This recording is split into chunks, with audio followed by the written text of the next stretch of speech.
In a quiet neighborhood in Miami, two men dressed in khaki uniforms stood outside a modest home, preparing for what they thought would be another simple scam. For months, they had been posing as officials from the local Homeowners Association, knocking on doors under the guise of conducting mandatory safety checks. Their tactic was simple: find a vulnerable homeowner, make them nervous, and walk out with valuables they'd inspect or assess. Today, however, they had picked the wrong house. Inside, Jack Hunter was enjoying a quiet morning in his kitchen, sipping coffee as the sun began to rise. He had lived in this neighborhood for years, and one of the reasons he had chosen this house was to avoid the interference of an HOA. He hated the idea of being told what color his mailbox could be or when to mow his lawn. This was his sanctuary. But as he took another sip of his coffee, a sharp knock on the door shattered the calm. 3 loud raps, deep and demanding, reverberated through the walls. It wasn't the polite knock of a neighbor asking to borrow a cup of sugar or the timid tap of a delivery driver unsure if he had the right house. No, this knock was different, forceful, commanding, and most importantly, unnerving. Jack's grip on his mug tightened as he felt the hairs on the back of his neck stand up. He froze for a moment, thinking about the usual neighborhood nuisances. Maybe it was Mrs. Wilson from down the street, complaining about the lawnmower he had left running a little too long last week. Or perhaps it was the loudmouth Mr. Thomas, who seemed to think his lawn was the neighborhood's only acceptable version of perfection. But none of those neighbors would knock like that. "Homeowners Association inspection," a voice called out from the other side of the door. Jack's muscles tensed. That was strange. He didn't live in an HOA. He hadn't for years. The entire point of buying this house was to escape the ridiculous rules and fees of the association. The idea that anyone could show up here claiming to inspect his property made no sense. With a quiet exhale, Jack placed his mug down on the counter, the ceramic clicking softly. His years of training, years spent in law enforcement, kicked in. His first instinct was to observe, not to engage. He moved silently through the living room, careful not to make a sound. As he approached the front door, he glanced through the peephole. There were 2 men on the porch. Both were dressed in identical uniforms, navy blue polos with Homeowners Association embroidered on them in thick white stitching. Standard khaki pants completed the look, but something about their appearance felt off. The badges clipped to their belts were too shiny, too new. They looked like the kind of cheap knockoffs you could buy online with a fake diploma or a doctor's note. Jack's training told him this wasn't right. The tall man with blonde hair had his arms crossed, standing too stiffly, his sunglasses mirrored and concealing his eyes. The other man, shorter with a thick mustache, looked more aggressive, standing with his chest puffed out as though he expected obedience just because he demanded it. Jack didn't open the door. Instead, he stood back, watching them carefully. "You don't have jurisdiction here," he said calmly, his voice even. He didn't raise it. He didn't need to. The very words struck a nerve with them. The tall man turned slightly toward the other, as though seeking backup. The mustached man spoke next, his voice smooth but forced. "Sir, this is a mandatory home inspection. We need to verify compliance with neighborhood safety regulations." Jack almost laughed. "Safety regulations?" he repeated, his voice laced with skepticism. There was a pause, then the mustached man stepped forward slightly, lowering his voice, as if making an effort to sound more authoritative. "Sir, you can either open the door, or we will be forced to enter under authority of the HOA Security Division." Jack felt the weight of the words sink in. This wasn't just a scam anymore. This was a violation. They were attempting illegal entry under false authority. His heart rate stayed steady as he measured his response. He didn't waste time asking if they had a warrant. He simply asked, "Do you have a warrant?" The 2 men froze. There was a noticeable shift in their posture, and Jack could almost feel their confusion. They weren't prepared for someone to question them this way. The air between the 2 men outside Jack's door grew thick with tension. They hadn't anticipated this. A simple homeowner standing firm and questioning their authority. The tall man, still standing rigid with his arms crossed, shifted his weight slightly, his sunglasses hiding the panic that was creeping into his expression. His partner, the mustached man, fidgeted with his hands, his fingers twitching at his sides as though he couldn't decide whether to grab for the weapon he was hiding beneath his shirt. Jack didn't break his gaze. His voice remained steady and calm, as though he were addressing any threat he had encountered in his years as a law enforcement officer. "I'm going to ask you one more time," he said, his tone quiet but stern. "Do you have a warrant?" The mustached man scoffed and quickly recovered his stance. "Sir, we don't need a warrant under HOA bylaws," he said, his voice shaky but trying to project authority. Wrong answer. Jack didn't hesitate. With a smooth motion, he flipped the lock on the door. He didn't swing it open forcefully. He just unlocked it. The small click of the mechanism cutting through the thick silence. The moment the door cracked open, the two men froze, their eyes wide with realization. Jack's presence hit them like a cold wave. No longer was he the homeowner they could bully into compliance. No longer was he the target of their scam. The man standing before them wasn't just some average resident. He wasn't the easy prey they had expected. No, Jack was a federal agent, badge in hand, gun on his hip, and a demeanor that made it clear he wasn't intimidated by their bluff. For a moment, there was no movement from either of them. The mustached man's face went pale, his expression flickering between denial and panic. The blond man, his body tense and rigid, took an involuntary step back, his back hitting the porch railing. There was no escape route, no way to run. Jack didn't flinch. His voice was low, the words deliberate. "Impersonating an officer is a federal crime." The blond man's jaw tightened and his eyes flicked nervously to his partner. The mustached man blinked rapidly, clearly struggling to regain his composure. He opened his mouth to say something, but whatever words were meant to come out stuck in his throat. Jack saw it, the moment when they realized they had picked the wrong house. They had underestimated him. They had thought he was just another homeowner they could push around, but now they were the ones on the defensive. The adrenaline of the scam was gone, replaced by a cold dread of the situation they found themselves in. "Drop it," Jack said, his voice sharp and commanding, as though he were speaking to suspects, not just ordinary men. His hand rested lightly on the grip of his weapon, just a reminder of the power he had. The blond man swallowed hard, his lips parted as though he wanted to say something, but his hands were shaking and he could barely form the words. The mustached man seemed to snap back to reality. His hand twitched toward his waistband, clearly reaching for a gun. Jack's instincts were razor sharp. He saw the movement before it fully registered in the other man's mind. "Don't!" Jack commanded again, his voice even and unwavering. For a brief, agonizing moment, it looked like the mustached man might continue his movement, but then he hesitated. His fingers hovered just inches from his weapon. The blond man's gaze darted from his partner's hand to Jack's gun and back again. His expression shifted from aggression to confusion, and for a fleeting second, it seemed like they both realized the gravity of the situation. Finally, the mustached man exhaled sharply, his shoulders sagging in defeat. The hand that had been reaching for his weapon dropped to his side. His fingers flexed once, then stayed still. The tension that had been building for what felt like hours broke. But Jack didn't lower his gun. His voice remained ice cold. "On your knees!"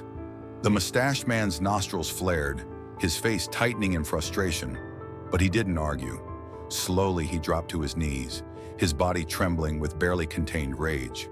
The blond man's body language shifted too. He had already given in, his hands raised in submission, palms out. Jack was no fool. He saw the anger simmering beneath the surface. These weren't just two men trying to make a quick buck. No, these were predators, men who had learned to use fear and intimidation as their tools. But now, standing in front of them, Jack wasn't just another scared victim, and that fact had stripped them of their power. "Good, Masham," Jack said, his voice still firm. He kept his gun trained on the mustached man while glancing briefly at the blond man. "Stay where I can see you." The mustached man's face twisted with anger as he glared up at Jack, but he obeyed. The moment was far from over, but it was clear now. The power had shifted. The tension was palpable in the air, thick and suffocating. Jack kept his eyes fixed on the two men in front of him, his weapon never wavering. Every movement they made, every breath they took, was calculated in Jack's mind. The blond man was already in survival mode, his body slackening slightly, his hands still raised in surrender. The mustached man, on the other hand, was a different story. His entire body was tense, his jaw clenched tight, and his eyes narrowed with simmering resentment. The anger was almost tangible, the kind of anger that came from being caught in a position of weakness. Jack knew exactly what this was. These were the kinds of men who relied on intimidation, the kinds who thought they could push people around just because they wore a uniform. They had relied on the assumption that anyone who answered their door would be scared, would comply without question. They were wrong, and now they were trapped. "Cuff them," Jack said, his voice cutting through the silence. He didn't need to say much more. His years of experience were enough to know that this wasn't going to be resolved by words. The situation had already escalated too far, and these men needed to be taken into custody before it spiraled out of control. The mustached man, still kneeling, let out a sharp exhale, his fingers twitching at his sides. He didn't fight Jack's order, but there was something in the way he clenched his fists that told Jack everything he needed to know. This wasn't over yet. The blond man, now visibly trembling, stepped back and away from the railing, but his expression never fully relaxed. He was trying to appear calm, but his eyes betrayed him. Jack could see the fear there, the fear of being caught, the fear of the consequences that were quickly catching up with them. They had picked the wrong target, and now they were reaping the consequences. Jack reached for his handcuffs, the cold metal clicking into place as he fastened the cuffs around the mustached man's wrists. He moved with precision, his motions fluid but firm, like someone who had done this 1,000 times before. The man grimaced as the cuffs tightened around his wrists, his face red with frustration. "Try anything, and I'll have you on the ground in 2 seconds," Jack warned, his voice low and deadly. He didn't need to explain further. The mustached man's only response was a sharp intake of breath, but he said nothing. Turning his attention to the blond man, Jack's eyes narrowed. The man was still trying to act tough, but the defiance in his posture had all but crumbled. He knew what was coming next. "Step forward," Jack ordered. His tone left no room for negotiation. The blond man hesitated for a moment, but Jack's unwavering gaze pushed him into compliance. With slow, deliberate movements, the man took one step forward, his eyes flicking nervously to his partner. He swallowed hard, trying to steady his breath. "You're not in control here anymore," Jack said calmly, his voice cold and unmoved by the fear radiating off the two men. "You're not going anywhere." The blond man's hand twitched, and for a brief moment, Jack thought he might try something. But before he could even react, the man's shoulders slumped in defeat. The facade was gone. He wasn't the tough guy anymore. He wasn't the one holding the power. As Jack reached for his cuffs again, the blond man muttered something under his breath. "We didn't know you were a Fed," he said, his voice cracking slightly. "We were just doing our job, man." Jack didn't acknowledge the excuse. He snapped the cuffs on the man's wrist with practiced ease. "That's not how this works," he said, his voice even. "You thought you could get away with this. Now you're going to face the consequences." The two men were silent now, their bodies stiff and their faces devoid of the bravado they had worn earlier. They knew they had made a grave mistake, but Jack didn't feel sorry for them. These were men who had chosen to exploit others for their own gain. They had chosen the wrong house this time, and they had chosen the wrong man to mess with. "You're both under arrest for impersonating officers, attempted illegal entry, and fraud," Jack continued, his words final. "You have the right to remain silent. Anything you say can and will be used against you in a court of law." Jack motioned for the two men to turn around. They complied, but not without casting one last look at each other, a silent exchange between them. There was no more bravado now, no more arrogance. They had lost, and they knew it. With a swift motion, Jack guided them toward the porch steps. His hand remained on his weapon, ready for anything. He wasn't about to let his guard down until they were safely in the hands of the arriving backup. 3 weeks had passed since the two men had been arrested at Jack Hunter's doorstep. The court proceedings were swift, the case straightforward. What had started as a simple scam had turned into a federal case, and now the consequences of their actions were about to be laid bare for all to see. The courtroom was quiet as the judge, an older man with silver-rimmed glasses, reviewed the documents in front of him. He flipped through the pages with methodical precision, the rustling of paper the only sound that filled the room. Jack sat in the back, his arms crossed over his chest, watching as the final chapter of the men's ill-fated scam played out before him. The two defendants, Blake Foster and Derek Miles, sat in front of the judge, their postures slumped, their faces devoid of the arrogance they once wore so proudly. Blake, the taller one with the blonde hair, shifted nervously in his seat, glancing at his partner Derek, who sat stiff and silent, his jaw clenched tightly. There was nothing left of the swagger they had shown that morning on Jack's porch. Now they were just two men facing the consequences of their greed. Blake's fingers twitched against the table, his nails digging into the wood in a subconscious attempt to ground himself. The fear was palpable, but it wasn't just fear of prison. It was fear of everything they had lost.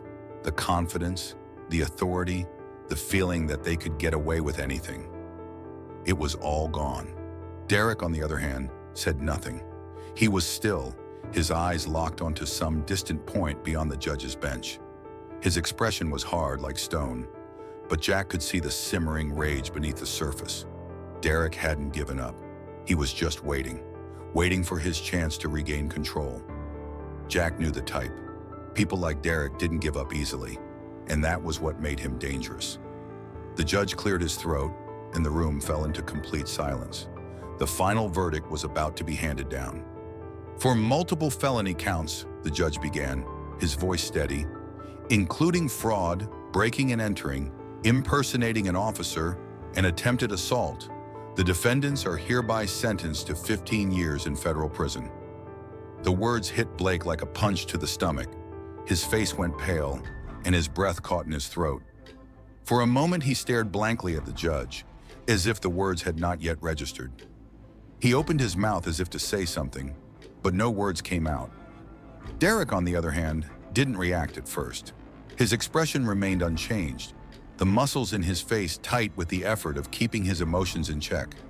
But Jack could see it, the small twitch in his jaw, the barely perceptible flare of his nostrils. Derek was seething, but he was doing everything in his power to keep it under control. The judge didn't wait for either of them to speak. He simply nodded toward the officers who were standing by, ready to take the men into custody. "The defendants will be remanded into federal custody immediately," he said. As the officers moved forward to escort Blake and Derek out of the courtroom, Jack's gaze lingered on the two men. They were no longer the same men who had walked into this room with an air of entitlement, convinced they could talk their way out of anything. Now they were just criminals, caught, exposed, and facing the consequences of their choices. Blake's eyes flicked toward Jack as he was led away, his gaze full of something that was halfway between anger and regret. He wanted to speak, to explain himself, but it was too late. Jack had seen the scam unfold, had seen their deception up close. There was nothing left to say. Derek didn't look at Jack. Instead, his head was tilted downward, his eyes focused on the floor as he was led out of the courtroom. The anger still burned in him, but it was no longer directed at Jack. It was directed at the world, at the system, at everyone who had played a part in bringing him down. Jack knew that rage would never disappear, but it wouldn't do him any good in prison. The courtroom buzzed as the officers took Blake and Derek into the back hall. Jack stood up and made his way toward the exit, his mind replaying the events of the past few weeks. The two men hadn't just been running a scam, they had been preying on people's fear, using false authority to intimidate and steal. They had relied on the assumption that no one would question them, that their act would be enough to make people comply. But they had knocked on the wrong door, and now they would pay the price. The courtroom drama was over, and the case was closed. Blake and Derek were now behind bars, facing the long stretch of their prison sentences. The weight of their actions was finally catching up to them, and Jack Hunter, the federal agent who had put an end to their scam, was left with the quiet aftermath. It had been 3 weeks since the sentencing, and life in Jack's neighborhood had returned to a strange kind of normal. The morning air was crisp as Jack sat on his front porch, a hot cup of coffee in his hand, and the faint scent of salt from the coast lingering in the breeze. The world around him seemed peaceful, almost too peaceful for the events that had unfolded just days ago. But then again, Jack had learned long ago that peace could be a fragile thing. The houses across the street were still neatly manicured, the lawns trimmed to perfection, the neighborhood as pristine as ever. Yet Jack knew that nothing would ever truly go back to how it had been before. The reality of the scam, the false authority, the threats, the manipulation, still lingered in the back of his mind. The way those men had knocked on his door, expecting him to comply, expecting him to be just another target. But they hadn't counted on him. They hadn't counted on the training, the experience, or the unshakable resolve that came with being a federal agent. He took another sip of his coffee, his gaze drifting over the peaceful scene before him. A car passed slowly down the street, the headlights cutting through the morning fog. For a moment, Jack thought of the people in his neighborhood who had fallen victim to Blake and Derek's scam. The elderly couples, the single mothers, the families who had trusted these men, thinking they were legitimate authorities. How many of them had been intimidated into giving up their personal belongings? How many had been too afraid to question them? But now Jack had stopped them. He had made sure they would never prey on anyone else again. His thoughts were interrupted by the sound of footsteps approaching. He didn't need to look up to know who it was. It was his neighbor, Daniel Lawson. The man in his late 50s had a permanent scowl on his face, the kind of person who always found something to complain about. Today, however, his expression was different, less judgmental, more contemplative. "Morning, Mr. Hunter," Daniel called out as he reached the edge of Jack's porch. Jack glanced up and offered a small nod, taking another sip of his coffee. "Morning, Daniel." There was a brief pause before Daniel spoke again, shifting on his feet as though deciding whether to say what was on his mind. Finally, he let out a deep breath. "Heard about the trial," he said gruffly. "Heard they got 15 years. Jack nodded, setting his cup down on the small wooden table beside him. "They did." Daniel scratched the back of his neck, his eyes shifting toward the house across the street. "I saw them that morning, those two guys. Thought they looked official, thought they belonged here." Jack didn't respond right away. He simply watched Daniel, who seemed to struggle with what he wanted to say next. The silence stretched between them before Daniel spoke again, his voice rough but thoughtful. "Guess that's the problem, ain't it? Some folks think they can just walk up to any door and no one will question them. Meanwhile, people like you," he trailed off, shaking his head as though the world didn't make sense anymore. Jack met his neighbor's gaze, his expression neutral. He had spent years in law enforcement, years seeing the uglier side of people's behavior. He'd seen how some men and women thought they could use fear and authority to control others. It wasn't just the scam artists like Blake and Derek. It was a mentality that ran deep in some people, and it wasn't always visible on the surface. "Yeah," Jack replied, his voice even. "It's not right." Daniel nodded slowly, a quiet acknowledgement of the unspoken truth. After a beat, he turned, his heavy footsteps echoing on the porch as he started to walk back to his own house. "Take care, Mr. Hunter," he called over his shoulder, his voice soft but with a trace of respect in it. Jack watched him go, his thoughts drifting again. Life would move on.